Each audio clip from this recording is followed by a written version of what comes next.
Innal hamdalillah nahmaduhu wa nasta'inuhu wa nastaghfiruh wa na'udzu billahi min syururi anfusina wa min sayyiati a'malina may yahdihillahu fala mudhillalah wa may yudlil fala hadiyalah wa asyhadu an la ilaha illallah wahdahu la syarikalah wa asyhadu anna Muhammadan abduhu wa rasuluh ya ayyuhalladzina amanu taqullaha haqqa tuqatih wa la tamutunna illa wa antum muslimun.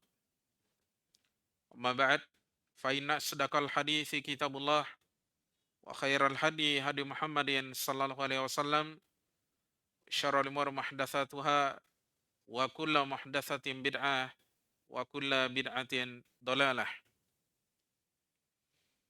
Hadirin sekalian yang kami muliakan, alhamdulillah di malam hari yang berbahagia ini kembali kita melanjutkan kajian rutin kita dalam membahas kitab At-Targhib wa Tarhib, sebuah kitab yang ditulis oleh Al-Hafidz Al-Mundhiri rahimahullahu taala.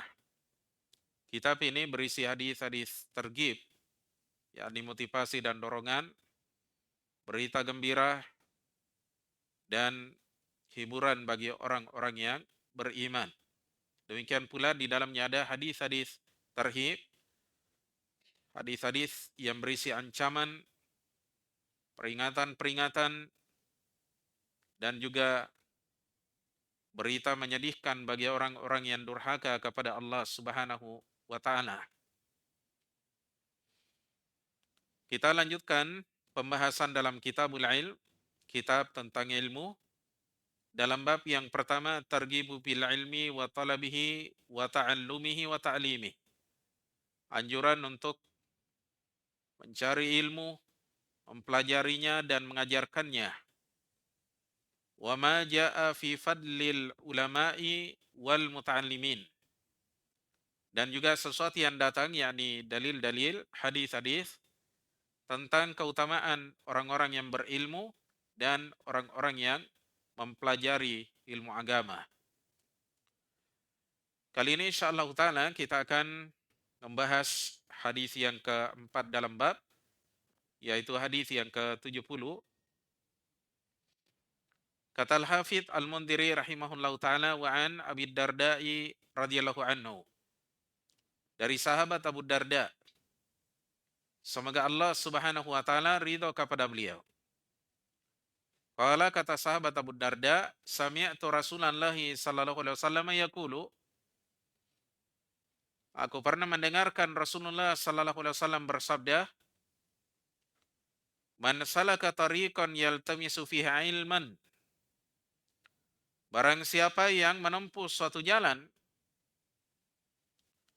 sedangkan dia mencari ilmu di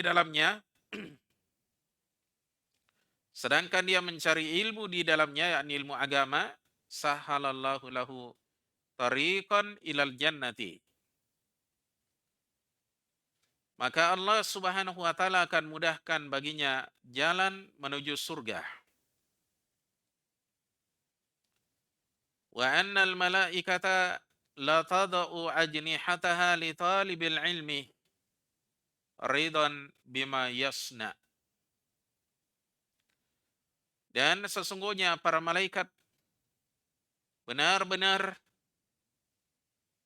merendahkan sayapnya kepada seorang pencari ilmu, ridam bima yasna, karena senang terhadap sesuatu yang dia lakukan, sesuatu yang dia perbuat. Baik. Kemudian yang ketiga, kata Nabi SAW, wa innal alima la yastaghfiru lahu man fis samawati wal ardi. Dan sesungguhnya orang yang berilmu benar-benar akan dimohonkan ampunan baginya segala sesuatu yang ada di langit dan segala sesuatu yang ada di bumi. Hatta al-hitanu fil ma'i, sampai pun ikan-ikan yang ada di lautan. Kemudian yang keempat, wa fadlul alimi 'alal 'abidi ka fadlil qamari 'ala sairil kawakibi. Keutamaan orang yang berilmu atas ahli ibadah seperti keutamaan bulan purnama atas seluruh benda-benda langit, ya, atas seluruh bintang-bintang. Wa innal ulama'a warathatul anbiya'i, dan sesungguhnya para ulama adalah pewaris para nabi. Innal anbiya'a lam yuwarithu dinaran wala dirhaman, sesungguhnya para nabi itu tidaklah mewariskan uang dinar dan tidak pula uang dirham. Dinar uang emas, ya. Kalau dirham uang perak. Innama warathul ilma, mereka hanyalah mewariskan ilmu agama. Faman akhadahu akhadha bihadzin wafir, siapa yang mengambilnya maka dia telah mengambil bagian yang banyak. Hadirin sekalian yang kami muliakan, ini lafaz hadis yang akan kita kaji, rawahu Abu Dawud wa Tirmidzi wa Ibnu Majah. Hadis ini kata penulis diriwayatkan oleh Abu Dawud, yakni dalam sunannya, Tirmidzi juga dalam sunannya, serta Ibnu Majah juga dalam sunannya, wa Ibnu Hibban fi sahihi, ya, serta Ibnu Hibban dalam sahihnya, wal Baihaqi, dan juga Al Baihaqi. Baik. Hadirin sekalian yang kami muliakan,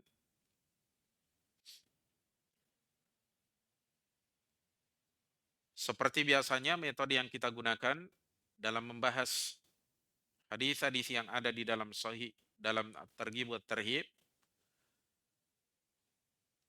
setelah kita bacakan lafaz hadisnya, maka kita kembali ke awal dari lafaz hadis ini untuk kita jelaskan lebih mendalam lagi insyaallah taala. Pertama, kita akan jelaskan biografi singkat bagi sahabat yang meriwayatkan hadis ini. Dalam hal ini adalah sahabat Abu Darda. Kemudian yang kedua, kita akan berikan syarah dan penjelasan bagi hadis ini supaya kita mengerti apa yang diinginkan oleh Rasulullah SAW dari sabdanya ini. Yang ketiga, kita akan sebutkan siapa saja yang meriwayatkan hadis ini dari kalangan ulama hadis. Baik, di kitab mana mereka riwayatkan, nomor berapa hadisnya nanti akan kita sebutkan insyaallah taala.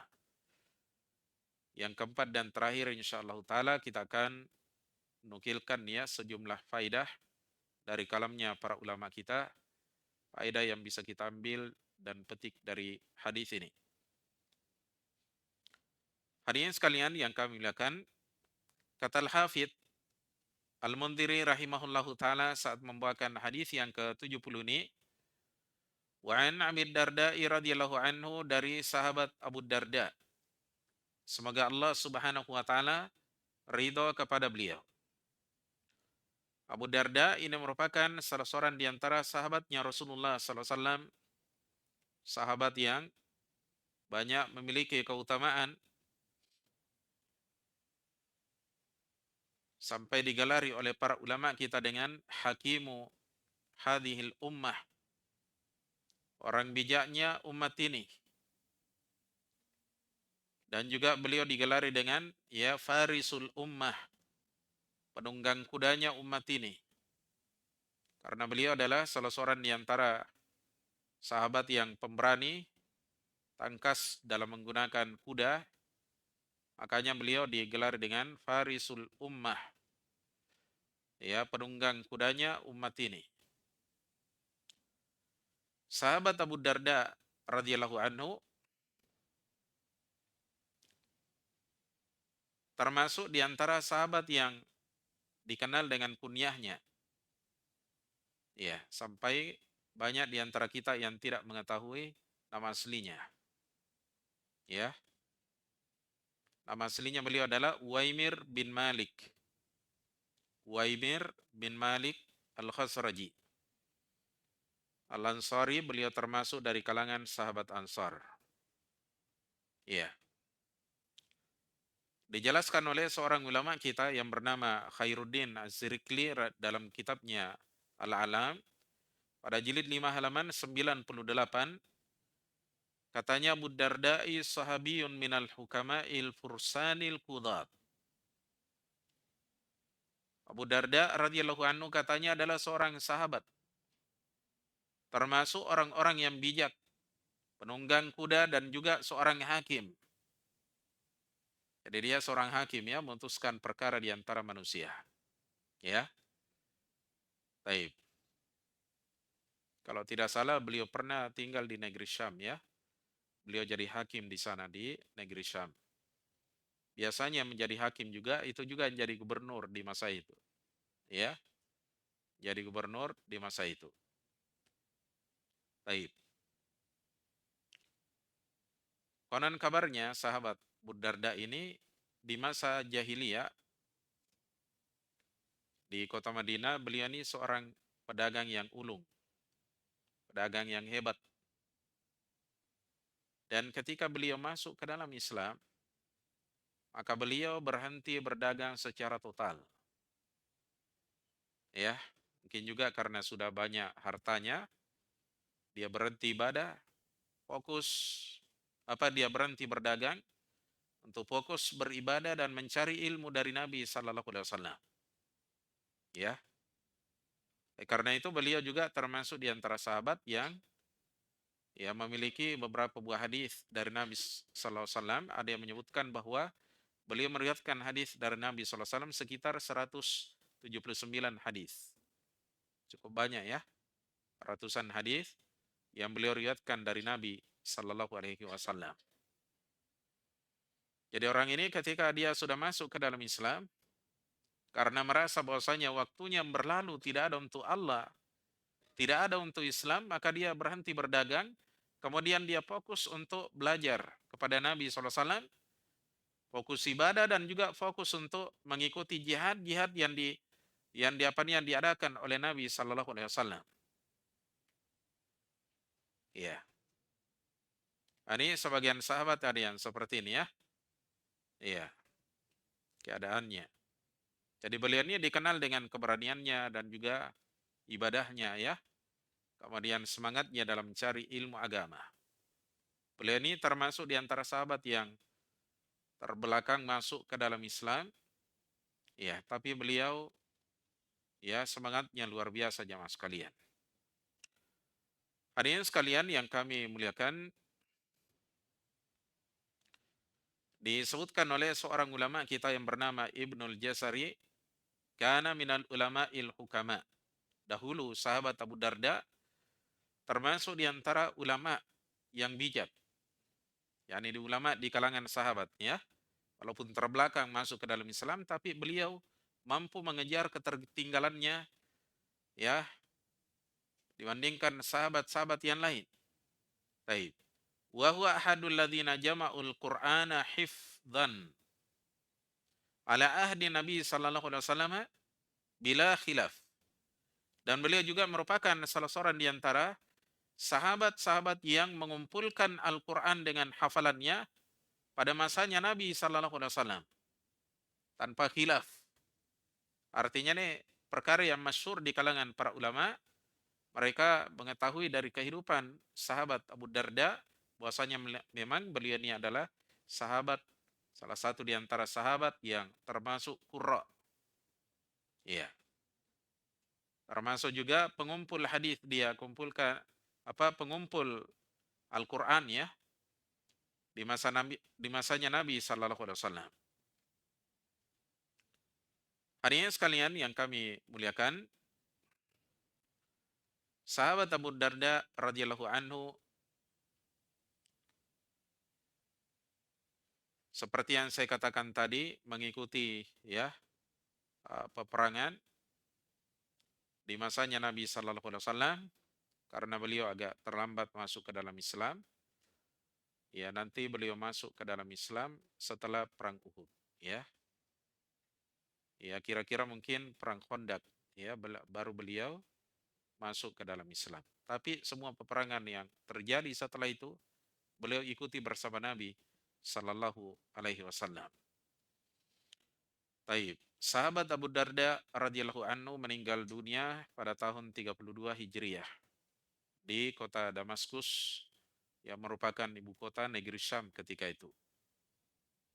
Ya, dan satu hal yang lupa tadi saya sebutkan bahwa beliau ini dipersaudarakan oleh Nabi SAW dengan sahabat ya Salman Al-Farisi radhiyallahu an. Hadirin sekalian yang kami muliakan, kita kembali ke redaksi hadis ini. Kata sahabat Abu Darda, sami'tu Rasulullah sallallahu alaihi wasallam yaqulu. Aku pernah mendengarkan Rasulullah sallallahu alaihi wasallam bersabda, "Man salaka tariqan yaltamisu fihi ilman." Barang siapa yang menempuh suatu jalan sedangkan dia mencari ilmu di dalamnya, sahalallahu lahu tariqan ilal jannah. Maka Allah Subhanahu wa taala akan mudahkan jalan baginya menuju surga. Ya. Bagaimana caranya kita masuk surga jemaah sekalian? Tentunya dengan keimanan dan amalan-amalan soleh kita. Dan tidak mungkin seseorang bisa beriman dengan baik, beramal soleh dengan baik kecuali dengan ilmu agama.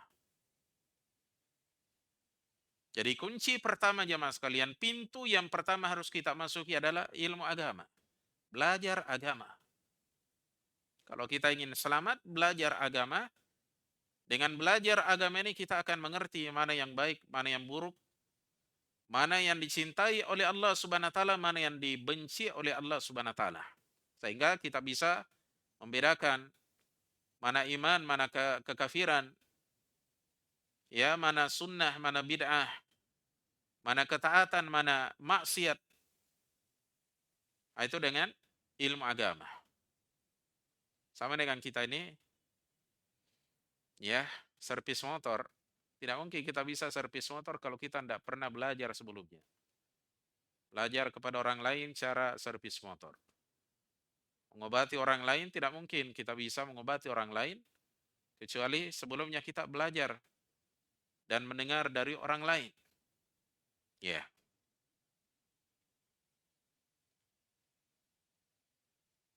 Jadi ilmu agama ini adalah satu-satunya pintu menuju surga Allah Subhanahu wa taala.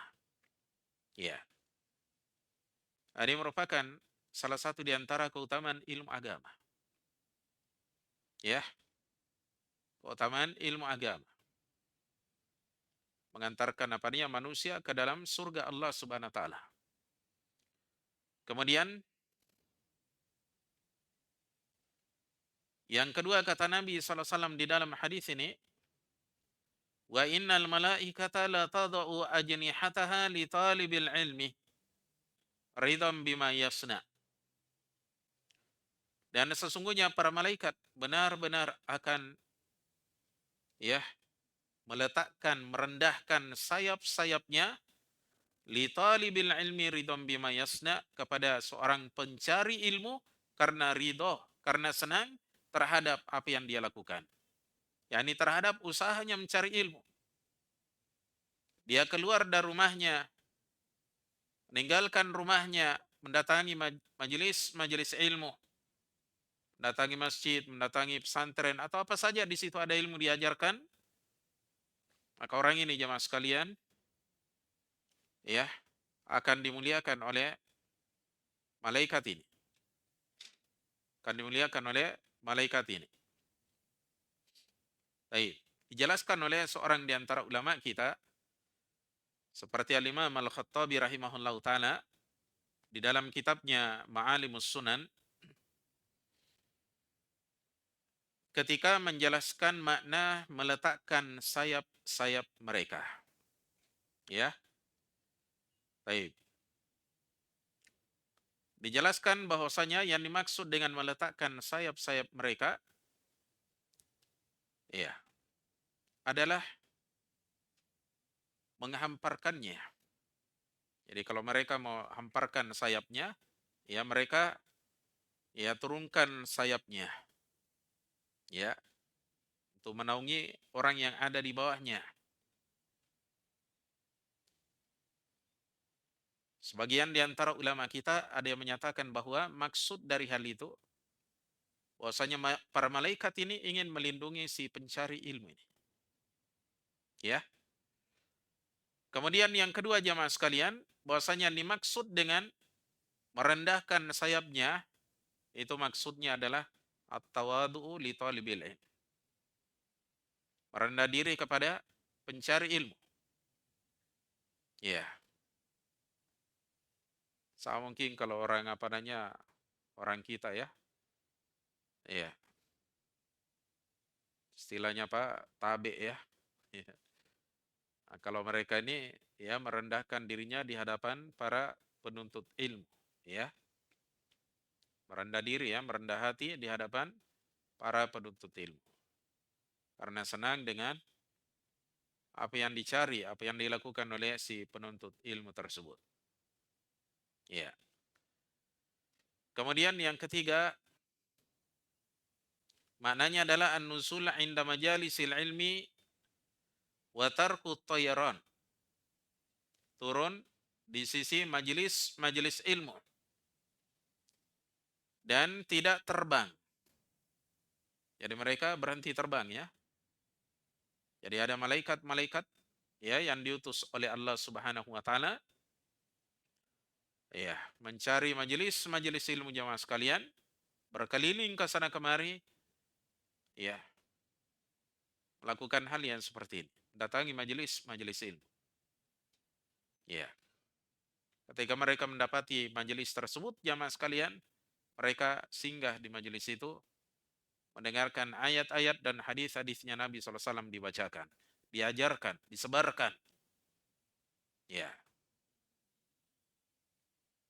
Karena ini merupakan majelis yang terbaik, majelis yang paling utama di sisi Allah Subhanahu wa taala. Karena di situ dibacakan ya ayat-ayat Al-Qur'an, hadis-hadisnya Nabi SAW yang merupakan ucapan yang terbaik, ucapan yang termulia di sisi Allah Subhanahu wa taala. Sebaliknya jemaah sekalian, majelis yang terburuk di sisi Allah Subhanahu wa taala adalah majelis-majelis yang di dalamnya ada ghibah, ada sesuatu yang diharamkan oleh Allah Subhanahu wa taala. Di sini justru malaikat tidak akan singgah. Ya, ada maksiat, ada bid'ah di situ. Ada kekafiran, ada memperolok-olok Al-Qur'an dan sunnahnya Nabi sallallahu alaihi wasallam, mereka ini tidak mau singgah di situ. Yang singgah siapa? Syaitan. Ya, sebaliknya yang singgah adalah syaitan. Ya. Jadi ini merupakan kemuliaan bagi seorang pencari ilmu jamaah sekalian. Allah berikan kepada pencari ilmu itu didatangi oleh para malaikat, ya. Mereka dinaungi oleh para malaikat, maka nanti akan datang keterangannya bahwasanya malaikat ini akan mendoakan kebaikan baginya. Ya. Kemudian yang ketiga kata Nabi SAW di dalam hadis ini, wa innal alima la yastaghfiru lahu man fis samawati wa man fil ardi hatta al-hitanu fil ma'i. Dan sesungguhnya seorang yang berilmu benar-benar akan memintakan ampunan bagi orang yang berilmu. Ya.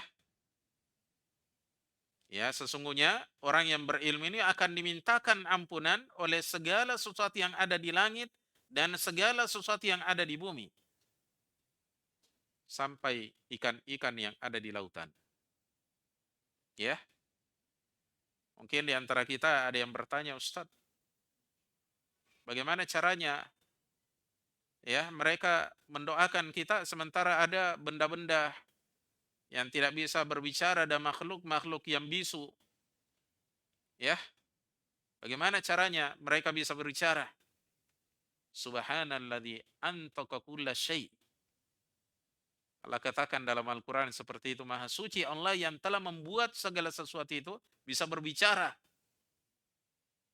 Segala sesuatu jamaah sekalian. Ya. Ini juga dikuatkan ya dalam sunnahnya Nabi Sallallahu Alaihi Wasallam. Ya. Seperti dalam Sahih Muslim misalnya Nabi Sallallahu Alaihi Wasallam katakan, Inni la a'rifu hajar Rabbi Makkah kana yusallimu alayya Ya, saya katanya sekarang ini baru mengenal ada sebuah batu yang dahulu suka memberi salam kepada saya di kota Mekah. Qabla am ub'ats, sebelum saya diutus menjadi seorang nabi dan rasul. Ya, Nabi SAW setiap lewat di tempat itu, Assalamualaikum warahmatullahi wabarakatuh. Nabi cari-cari, mana ini suara batu ini? Ada suara tapi tidak ada ya, ternyata batu. Nanti beliau tahu ketika diangkat menjadi nabi dan rasul. Ah, ini batu ini dulu ini. Ya, setiap saya lewat di situ pasti dia bicara. Ya, ini menunjukkan kepada kita bahwasanya ya makhluk-makhluk yang menurut kita ya sepanjang pengetahuan kita mereka tidak bisa berbicara, sebenarnya mereka punya cara berbicara tersendiri. Dan juga disebutkan ya dalam riwayat Abu Daud dalam sunannya, seorang sahabat ya memiliki seekor unta, dia pekerjakan tanpa diperhatikan makannya, dikasih capek ya, melebihi daya angkutnya. Unta ini datang mengadu kepada Nabi SAW. Waktu itu beliau masuk ke kebun salah seorang sahabat Ansar. Unta ini datang dalam keadaan menangis sambil dia berbicara dengan Nabi SAW. Dia keluhkan kezaliman tuannya ya. Akhirnya Nabi SAW katakan, Man sahibu hadal ibil? Siapa yang punya unta ini? Man rabbu hadal ibil? Siapa yang punya unta ini? Sampai dengarkan oleh sahabat Ansar, pemuda Ansar. Akhirnya dia datang cepat-cepat. Ana ya Rasulullah. Kemudian kata Nabi SAW mengingatkan orang ini, Afala tattaqillah fi hadhil bahima? Tidakkah engkau bertakwa kepada Allah Subhanahu wa taala kaitannya dengan hewan-hewan bisu ini? Innahu syaka ilayya. Sungguhnya tadi ontam ini datang mengeluh kepada saya. Annaka tuji'uhu wa tut'ibu. Katanya kamu ini sudah membuatnya lapar dan membuatnya letih. Artinya dia perhatikan makannya, dipekerjakan sampai dia capek sekali. Tidak diberi istirahat. Ya. Ini semua merupakan dalil jamaah sekalian yang menunjukkan kepada kita bahwasanya makhluk-makhluk yang bisu ini itu hakikatnya bisa berbicara. Ya. Dan juga terjadi di zamannya Nabi SAW ketika beliau ingin mengganti mimbarnya menjadi mimbar ya seperti ini, ada 3 undakan. Dulu Nabi SAW kalau mau berkhutbah menyampaikan sesuatu kepada sahabatnya, beliau naik ke batang korma. Ada batang korma di dalam masjid. Beliau naik di situ, manjatlah begitu ya. Sambil beliau berbicara di situ. Karena kelihatannya Nabi kesusahan, repot sekali kalau beliau manjat dia di pohon korma, kemudian beliau khutbah di situ. Akhirnya ada seorang sahabat menawarkan diri untuk membuatkan mimbar bagi Nabi Sallallahu Alaihi Wasallam. Ya, setelah itu terjadi sebuah peristiwa yang sangat aneh. Batang korma yang dahulu ditempati khutbah oleh Nabi SAW itu menangis. Didengarkan oleh seluruh sahabat yang ada di dalam masjid. Ketika itu mereka lagi sholat. Ya, dengarkan suaranya menangis. Selesai sholat, Nabi SAW menghampiri batang korma itu, kemudian diusap. Barulah kemudian dia berhenti menangis. Ya, artinya benda-benda yang bisu ini itu hakikatnya mereka punya suara, punya keluhan, bisa berbicara ya. Cuma mungkin kita tidak mendengarkannya, ya. Kita tidak mendengarkannya. Baik. Termasuk hadis yang kita bahas ini dikabarkan oleh Nabi SAW, sesungguhnya orang yang berilmu didoakan ampunan oleh segala sesuatu yang ada di langit dan bumi. Semua penduduk langit jamaah sekalian mendoakan si penuntut ilmu, si pencari ilmu jamaah sekalian. Ya. Demikian pula segala sesuatu yang ada di bumi juga ikut mendoakan ampunan bagi si pencari ilmu. Inilah keutamaan ilmu yang luar biasa besarnya. Andaikan keutamaan ilmu itu tidak ada kecuali apa yang disebutkan oleh Nabi SAW dalam hadis ini, bahwa orang yang cari ilmu itu didoakan ampunan oleh segala apa yang ada di alam semesta ini, termasuk ikan-ikan yang ada di lautan. Maka ini cukup menjadi keutamaan yang besar bagi seorang pencari ilmu. Bukankah kita melakukan amalan-amalan soleh untuk mendapatkan ampunan dari Allah Subhanahu wa taala, ya, untuk mendapatkan pahala dari Allah Subhanahu wa taala? Ini keutamaan yang luar biasa jemaah sekalian.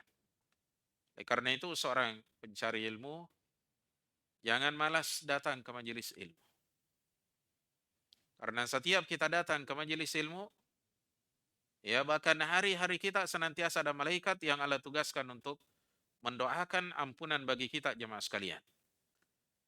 Ya, bahkan ya sebagian di antara ulama kita menyatakan bahwa di sini lafadznya umum. Semua apa yang ada di alam ini mendoakan kita. Mendoakan orang yang berilmu. Ya. Nanti kita akan jelaskan melalui nukilan ya dari para ulama kita kenapa sampai mereka itu mendoakan ampunan bagi orang yang berilmu, si pencari ilmu. Ya, nanti akan kita nukilkan. Kemudian poin yang berikutnya, kata Nabi SAW, wa fadlul alimi alal abidi ka fadlil qamari ala sairil kawakibi. Keutamaan seorang yang berilmu atas ahli ibadah seperti keutamaan bulan purnama atas seluruh benda-benda langit. yakni bintang-bintang yang ada di langit. Ya. Di sini Nabi SAW memperumpamakan ya orang yang berilmu itu seperti halnya bulan purnama. Ya. Yang mendapatkan cahaya dari matahari. Bulan kan dapat cahaya dari matahari itu. Iya. Ini syarat bahwasanya seorang penuntut ilmu itu mendapatkan ilmu dari Allah Subhanahu wa taala dan Rasulnya sallallahu alaihi wasallam. Mendapatkan ilmu dari yang lain ya. Iya. Situ ada isyarat bahwasanya orang itu harus belajar. Tidak bisa orang itu langsung berilmu kecuali kalau dia nabi ya. Nabi dan Rasul, asalnya dia tidak punya ilmu kemudian langsung diberikan wahyu oleh Allah Subhanahu wa taala. Otomatis langsung dia hafal. Seperti Nabi kita Muhammad sallallahu alaihi wasallam. Iya.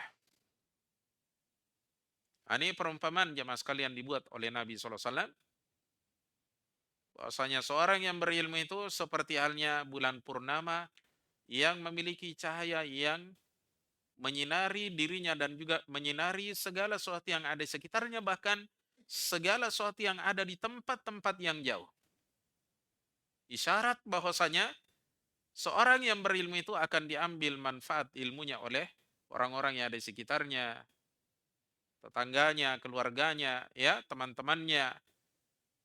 Ya, bahkan terkadang ada orang yang ilmunya dirasakan oleh generasi yang ada setelahnya, bahkan generasi sampai hari kiamat. Dirasakan manfaat ilmunya. Cahaya ilmu, petunjuk ilmu yang pernah diajarkan dirasakan oleh manusia. Sampai hari ini, bahkan sampai nanti hari kiamat.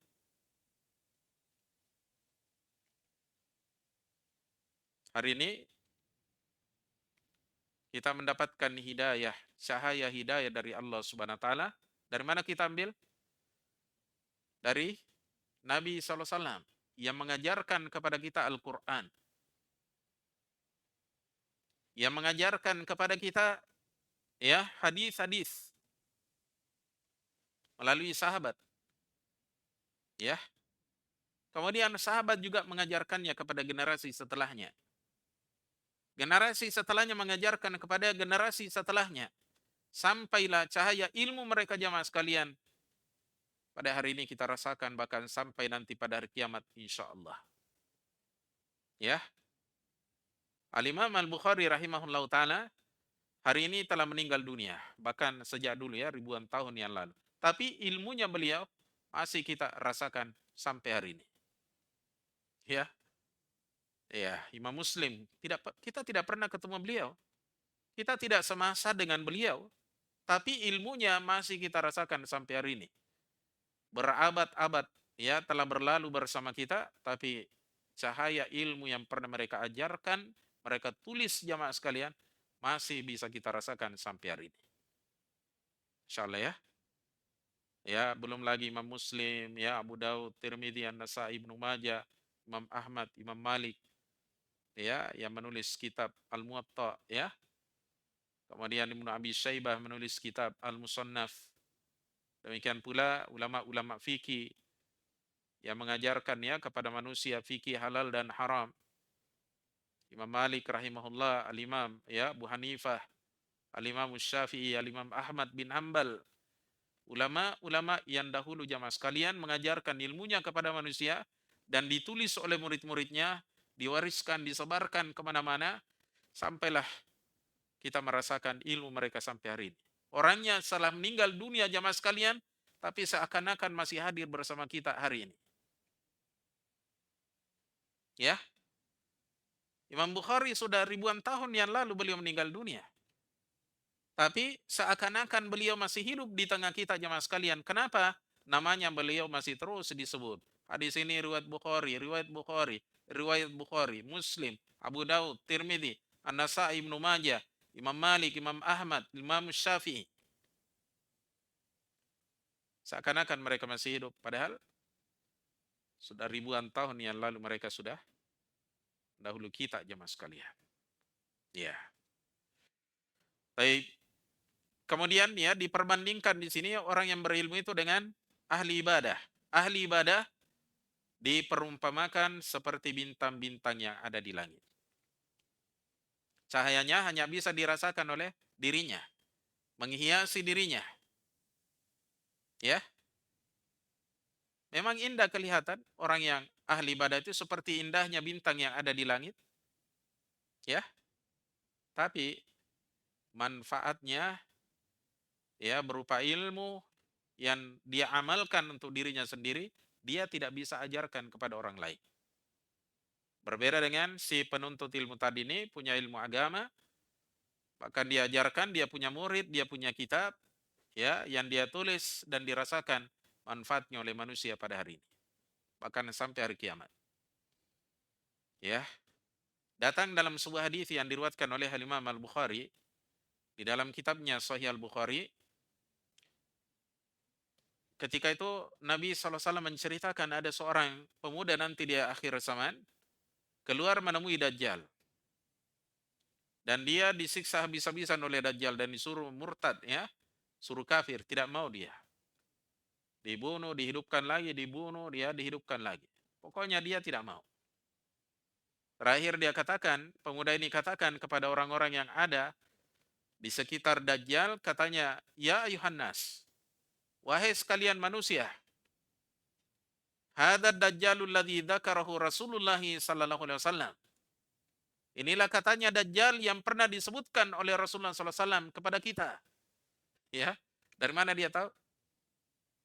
Hah? Dari Rasulullah sallallahu alaihi wasallam. Dari mana sabda-sabdanya Nabi kita tahu? Dari kitab-kitab hadis. Ini dijadikan dalil oleh para ulama bahwasanya hadis-hadis yang diriwayatkan oleh para ulama seperti Imam Bukhari, Muslim, Abu Daud, Tirmidzi, An-Nasa'i dan yang lainnya itu akan abadi sampai akhir zaman sebagaimana abadinya Al-Qur'an. Karena hadis-hadis ini ada hakikatnya adalah tafsir dan penjelasan bagi Al-Qur'an. Tidak mungkin bisa kita mengerti Al-Qur'an kecuali dengan mempelajari hadis-hadisnya Nabi yang merupakan penafsir bagi Al-Qur'an yang Allah turunkan. Iya. Kemudian ya poin yang berikutnya disampaikan oleh Nabi SAW di sini, wa innal ulama'a warathatul anbiya. Dan sesungguhnya para ulama adalah pewaris para nabi.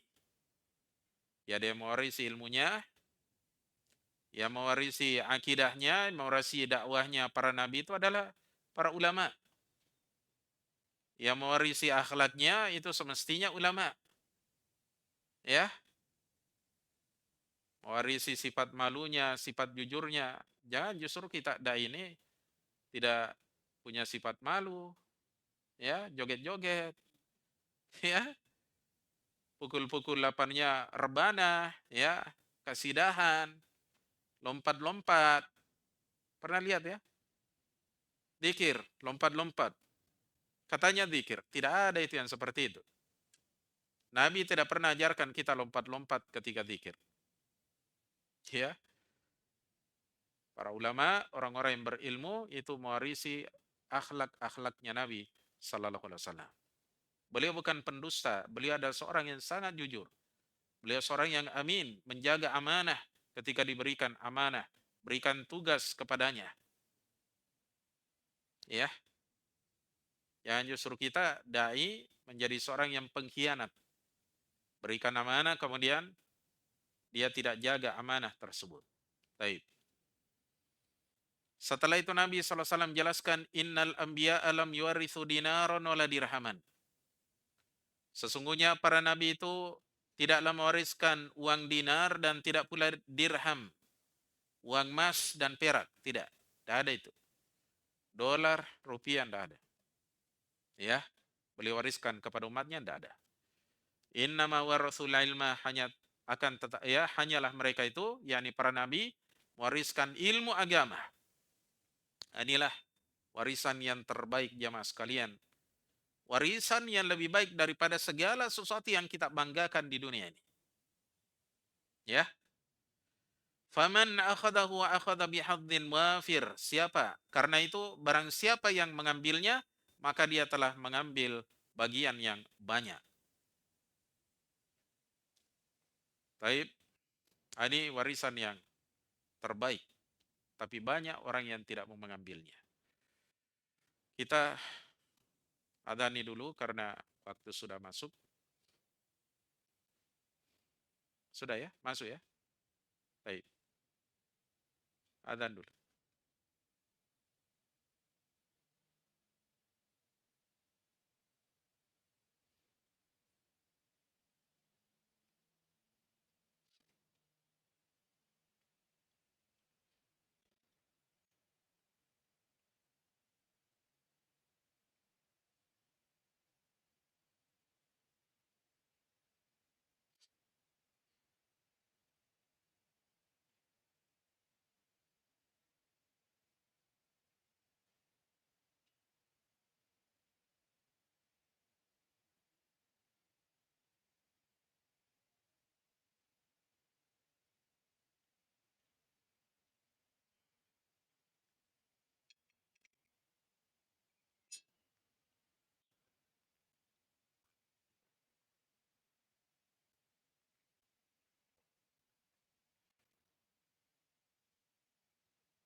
Allahu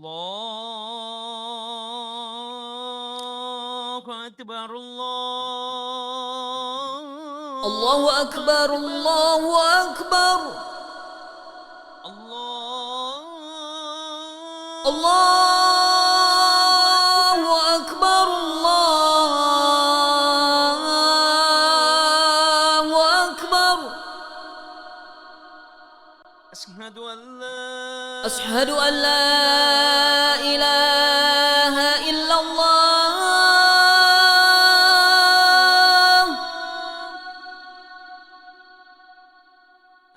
Ashhadu an la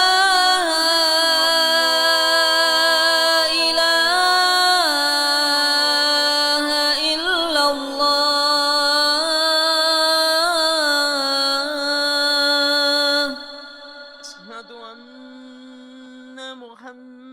Ashhadu anna Muhammadar Rasulullah.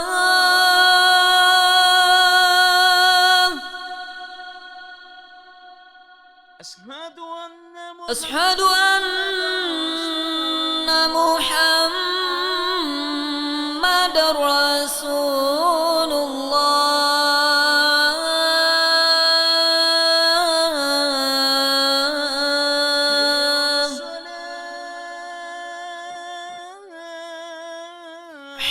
على الصلاة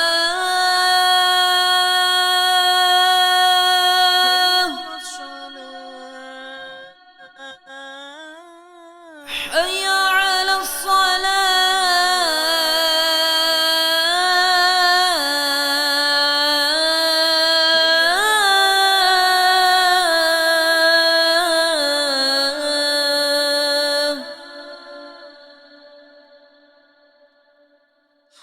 حي على الفلاح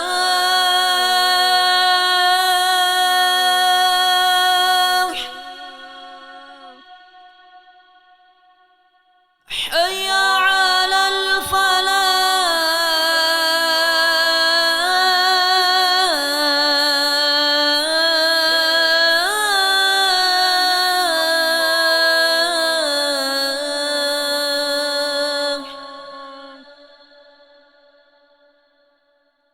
الله أكبر الله أكبر. Baik. Hadis yang ada di depan kita ini, hadis yang ke-70, diriwayatkan oleh Abu Daud dalam sunannya pada nomor hadis yang ke-3641. 3641. Tirmidzi dalam sunannya pada nomor hadis yang ke-2682, 2682. Ibnu Majah dalam sunannya pada nomor hadis yang ke-223. Ibnu Hibban dalam sahihnya pada nomor hadis yang ke-88. Al-Baihaqi dalam kitabnya Syu'abul Iman pada nomor hadis yang ke-1573. Dan hadis ini disahihkan oleh Syekh Muhammad Nasiruddin Al-Albani rahimahullahu taala. Ini di antara para ulama yang meriwayatkan hadis ini. Poin yang keempat dan terakhir, kita nukilkan di sini beberapa buah fawaid, faidah-faidah yang bisa kita petik dari hadis ini.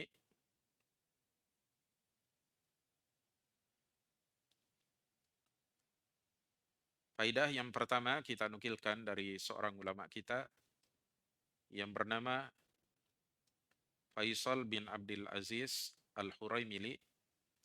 Faisal bin Abdul Aziz Al-Huraimili rahimahullah. Beliau berkata dalam kitabnya Tatri Suryadis Solihin, Tatri Suryadis Solihin pada halaman 24.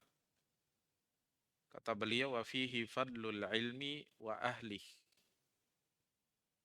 Di dalam hadis ini terdapat keutamaan ilmu agama dan pemiliknya. Ya. Semua apa yang dikandung oleh hadis yang kita pelajari malam ini, hadisnya Abu Darda ini, semuanya dari awal sampai akhir jelaskan kepada kita keutamaan ilmu agama dan pemiliknya. Keutamaan yang pertama disebutkan dalam hadis ini, akan dimudahkan jalan baginya menuju surga. Karena dengan ilmu ini, dia bisa membedakan mana yang baik dan mana yang buruk. Mana jalan-jalan surga, mana jalan-jalan neraka. Ya, mana halal dan haram. Mana iman, ya, mana kekafiran, mana sunnah, mana bid'ah. Mana ketaatan, mana maksiat. Ya. Baik.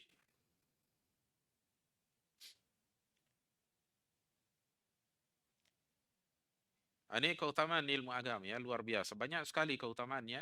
Oleh karena itu para salaf menganjurkan kita untuk mempelajari ilmu agama. Datang sebuah athar dari sahabat Mu'adz bin Jabal, dinukilkan oleh Ibnul Jauzi dalam kitabnya At-Tafsirah, At-Tabsirah, pakai shot, pada jilid 2 halaman 193. Wa qala Mu'adz bin Jabal radhiyallahu anhu, Mu'adz bin Jabal radhiyallahu anhu, beliau berkata, ta'allamul ilma, pelajarilah ilmu agama itu. Fa inna ta'allumahu lillahi khasyatun. Karena mempelajarinya demi Allah, ya, karena Allah merupakan rasa takut. Artinya bisa melahirkan rasa takut pada diri seorang hamba. Ya. Wa talabahu ibadatun. Mencarinya adalah ibadah. Wa mudarasatuhu tasbihun. Dan mengkajinya adalah tasbih. Ya. Tasbih adalah ibadah yang biasa dilakukan oleh para ahli ibadah, ya. Wal bahthu anhu jihadun. Mencari-cari tentang ilmu, ya, membahasnya itu adalah jihad. Dan membahas ilmu agama adalah jihad. Ya, artinya kita butuh senjata di dalamnya. Kita tidak bisa mengkaji Al-Quran dan sunnahnya Nabi SAW kecuali ada alat yang kita gunakan, ya, yaitu ilmu-ilmu alat, ya, dikenal ilmu alat, ya, ilmu usul misalnya, ilmu tafsir, ya. Wa ta'limuh liman la ya'lamhu sadaqah. Dan mengajarkan ilmu agama itu kepada orang yang tidak mengetahuinya adalah sedekah. Mengajarkan ilmu agama itu kepada orang yang tidak mengetahuinya adalah sedekah. Wa badluhu li ahlihi kurbatun. Mengarahkan ilmu ini, yakni menyebarkannya, ya, memberikannya kepada ahlinya, yakni kepada penuntut ilmu, ini merupakan kurbah, pendekatan diri, yakni kepada Allah. Jadi kalau kita ajarkan ilmu kita, ini seperti orang yang bersedekah. Sedekahnya ilmu itu adalah dengan mengajarkannya. Sedekah tentunya mendekatkan kita kepada Allah Subhanahu wa taala. Wa huwal unsu fil wihdati was-sahibu fil khalwati. Ilmu itu adalah teman akrab di kala bersendirian dan teman, ya, sahabat di kala sunyi, ya, dalam kesunyian. Ya. Ini keutamaan ilmu agama kalau kita mau kaji secara mendalam sangat banyak. Sampai disebutkan oleh para ulama kita ada ratusan, ya. Bagi Anda yang ingin mengkaji lebih dalam tentang keutamaan ilmu agama, silakan kembali ke kitab yang ditulis oleh Ibnul Qayyim rahimahullah ta'ala, judulnya Miftahu Daris Sa'adah. Beliau tulis di situ sekitar 200-an lebih, ya, keutamaan ilmu agama. Anda bisa lihat di sana, ya. Beliau bawakan ayat-ayat hadis-hadisnya Nabi sallallahu alaihi wasallam. Baik. Faedah yang berikutnya kita nukilkan di sini dari seorang ulama kita yang berasal dari Andalusia. Hari ini dikenal dengan, ya, Spanyol, ya. Iya, kenal dengan Spanyol. Dan Spanyol dahulu itu bersatu dengan Portugis, ya, Portugal, ya. Jadi kalau ulama kita dahulu menyatakan, ya, Andalusia itu mencakup 2 negara itu, ya. Baik. Kata Ibnu Abdul Bar Al-Andalusi rahimahullah ta'ala dalam kitabnya At-Tamhid pada jilid 19 halaman 43, ketika beliau memetik faedah dari hadis ini, ala tara anna talabal ilmi min afdalil a'mali. Tidakkah Anda melihat bahwa mencari ilmu agama termasuk seutama-utamanya amalan? Termasuk seutama-utamanya amalan. Wa innama sara kadzalika wallahu alam. Hanyalah ilmu agama menjadi seperti itu, wallahu alam. Li'annal malaikata tad'u ajnihataha lahu bid-du'ai wal istighfar. Karena para malaikat, para malaikat, ya, merendahkan sayap-sayap mereka untuk pencari ilmu ketika mendoakan kebaikan baginya dan mendoakan ampunan baginya. Ya. Jadi katanya malaikat itu kalau berdoa dia tidak kepakkan sayapnya, tapi dia, ya, turunkan sedikit sayapnya, ya, untuk berdoa kepada Allah Subhanahu wa taala, mintakan, ya, kebaikan bagi si pencari ilmu ini, mintakan ampunan baginya, agar dosa-dosanya diampuni oleh Allah Subhanahu wa taala. Ya. Ini luar biasa kata Ibnu Abdul Bar, tidakkah Anda melihat bahwa mencari ilmu agama termasuk di antara seutama-utamanya amalan. Karena para malaikat ya menurunkan sayapnya yakni dalam mendoakan kebaikan bagi pencari ilmu dan juga ampunan. Ya.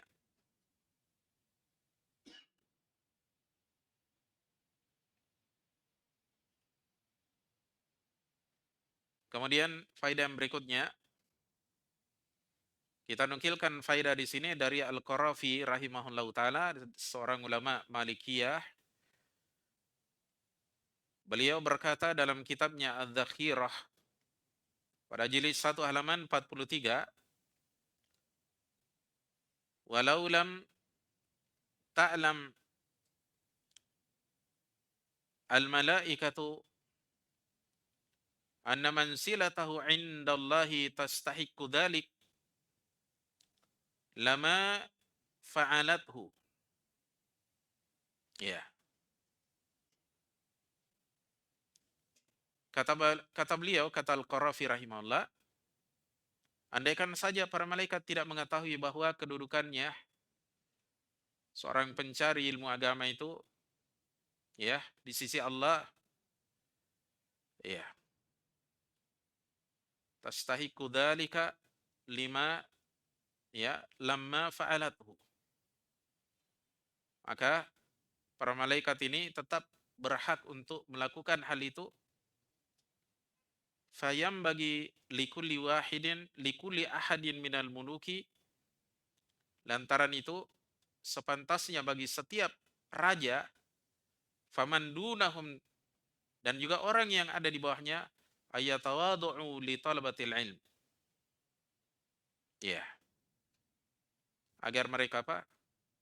Merendah hati, merendah diri kepada para pencari ilmu.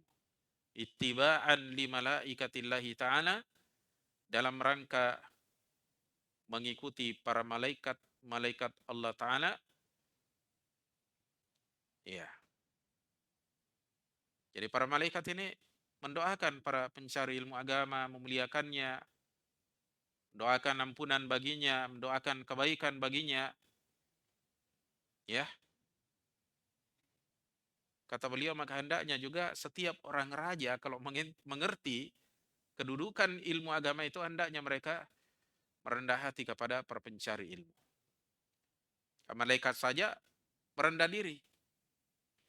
Ya. Karena orang berilmu itu adalah guru, ya.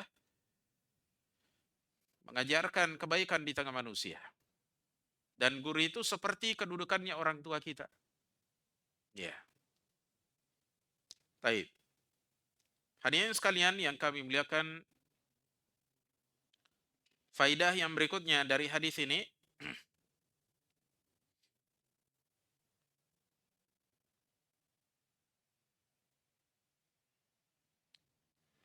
kita nukilkan dari seorang ulama kita yang bernama Abu Laits As-Samarqandi rahimahullahu taala. Beliau berkata dalam kitabnya Tanbihul Ghafilin pada halaman 429, di mana beliau menukilkan sebuah athar dari Al-Hasan Al-Basri rahimahullahu taala. Katanya, ma'alamu syai'an afdala minal jihadi fi sabilillah.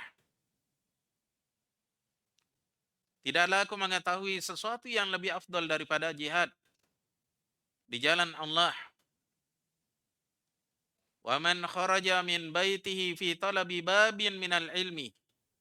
Dan juga orang yang keluar dari rumahnya dalam rangka mencari satu perkara di antara perkara-perkara ilmu agama. Haffathul malaikatu bi ajnihatiha.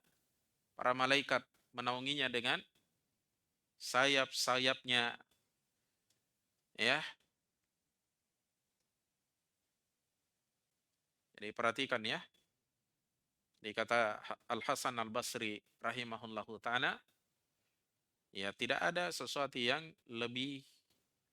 yang aku ketahui yang lebih utama daripada jihad di jalan Allah. Dan orang yang keluar dari rumahnya dalam rangka mencari, mempelajari satu bab di antara bab-bab ilmu, perkara-perkara ilmu agama. Ini sejalan dengan hadis yang diriwayatkan oleh Tirmidzi dalam sunannya. Dahulu hadis ini dilemahkan oleh Syekh Al-Albani rahimahullah, kemudian beliau sahihkan. Ya, dalam hadis itu kata Nabi SAW, man kharaja fi talabil ilmi, siapa yang keluar dalam rangka mencari ilmu agama, fahuwa fi sabilillahi, maka dia terhitung di jalan Allah, terhitung jihad fi sabilillah, hatta yarji, sampai dia kembali yakni ke rumahnya. Jadi ilmu agama itu termasuk bagian dari jihad. Paham ya? Karena jihad dalam Islam ada dua. Jihad dengan senjata, kemudian jihad dengan ilmu. Dengan dua jihad ini kita bisa mengalahkan dua musuh. Musuh dari kalangan orang-orang kafir yang menyerang negeri kita, menjajah negeri kita. Kemudian yang kedua, syaitan. Ya, yang selalu ingin mengalahkan kita, menggelincirkan kita, itu dikalahkan dengan ilmu agama. Dua senjata ini harus kita miliki. Ya, makanya Nabi menganjurkan kita keluar cari ilmu, belajar, datangi majelis-majelis ini, supaya kita selamat, beruntung ya, dan pada akhirnya kita dimasukkan oleh Allah Subhanahu wa taala ke dalam surga dengan selamat. Ya. Hadirin sekalian yang kami muliakan, kemudian faidah yang berikutnya dari hadis ini kita nukilkan dari Al-Hafidz Ibnu Hajar Al-Asqalani rahimahullah.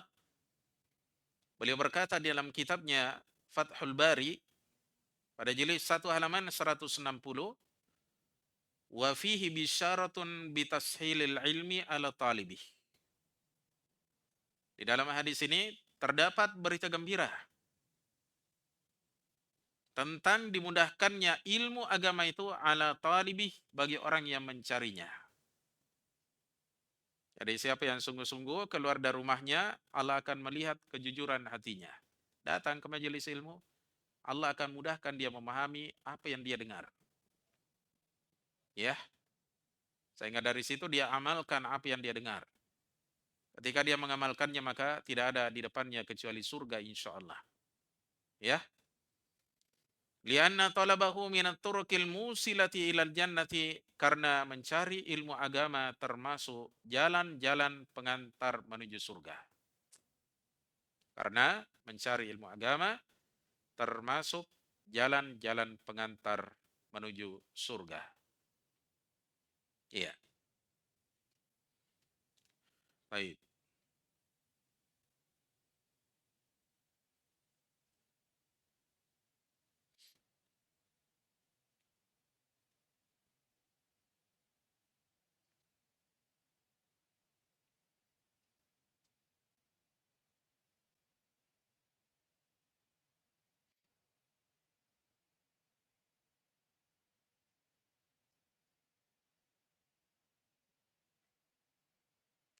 Faedah yang berikutnya kita nukilkan dari Syekh Muhammad bin Shalih Al-Utsaimin.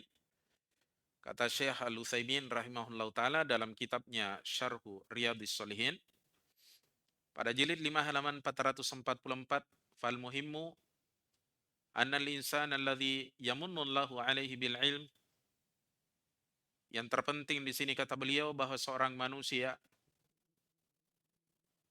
yang Allah berikan, Allah karuniakan kepadanya ilmu agama, faqad mannallahu alaihi bima huwa a'dhamu minal amwali wal banina was saujati wal qusuri wal marakibi wa kulli syai'in. Ya, terpenting di sini bahwasanya seorang manusia yang Allah berikan kepadanya ilmu agama, maka sungguh orang ini Allah telah berikan, Allah karuniakan kepadanya sesuatu yang lebih agung, lebih mulia, lebih berharga daripada harta benda. Anak-anak, istri, istana, kendaraan, wa kulli syai'in, dan segala sesuatu. Makanya Nabi katakan apa? Ya, faman akhadahu akhadha bihaddin wafir. Ya, siapa yang mengambil warisannya Nabi bernama ilmu agama ini, maka dia telah mengambil bagian yang banyak. Ya. Jadi kita disuruh buru-buru ambil ya, berlomba-lomba mengambil warisannya Nabi SAW bernama ilmu agama. Kenapa kita tidak disuruh berlomba-lomba cari warisan dunia, harta, beserta kesenangan-kesenangan yang ada di atasnya? Karena itu tidak ada nilainya dibandingkan nikmat karunia bernama ilmu agama. Ia merupakan kunci keselamatan bagi seorang hamba. Tidak ada jalan bagi kita untuk masuk ke dalam surga kecuali dengan ilmu agama. Kenapa jamaah sekalian?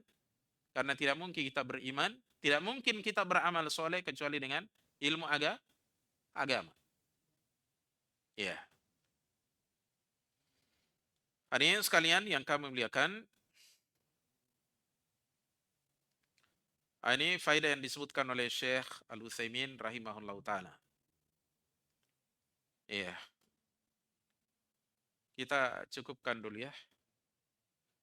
Karena waktu yang sangat sempit ya. Kita upayakan sampai jam 8. Karena mungkin banyak jamaah yang mau sholat. Ya. Ada juga mungkin lapar ya. Jadi kita ya batasi sampai jam 8. Mudah-mudahan apa yang kita dengarkan pada kesempatan kali ini, ya, di dalamnya ada keberkahan bagi kita, ya, menjadi pegangan dalam hidup kita yang bisa kita amalkan insyaallah taala.